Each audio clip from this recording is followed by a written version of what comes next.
So, you wanna compost, do ya? Well, meet my good friend Arthur here. He's a real stand-up fellow, a family man. He does his chores, stands up for the little guy, and is our very own gardener extraordinaire. He takes his job seriously, maybe a little too seriously at times. But what can never be taken too seriously is the glorious granules that lie within. That's right, folks. You heard it here first. We got the good stuff. Nature's nutrition. We have the wormy wonders. That's right, compost.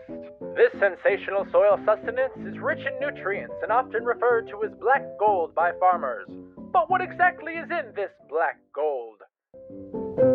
Food scraps and other kitchen waste are mixed with soil and slowly decompose over time, releasing rich nitrogen into the soil. This nutrient-rich concoction becomes a breeding ground for microorganisms and worms whose poop fertilizes the substrate. With the proper time and care, this material becomes a habitable hostel for roots galore. Take note of the ventilation holes drilled on either side, providing fresh oxygen to the hard-working organisms inside. Now, that's not to say the bugs do all the business. Let's check back in on that rascal, shall we? Seems our friend Arthur is taking a bit of time for himself. A bit of R&R, as you say. But let's hope that he doesn't relax for too long, because compost needs to be turned at least once a day, and Arthur holds the record for longest sleep in the tri-state area.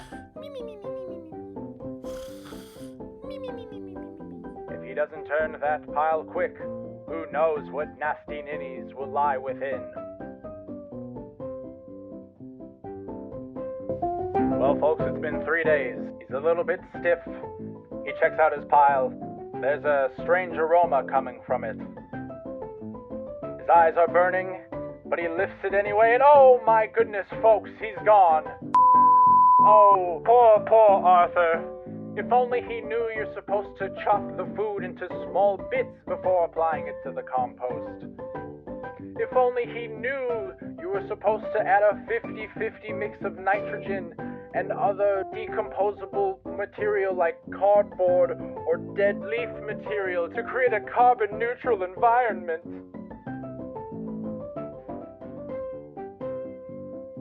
Oh, and the turning.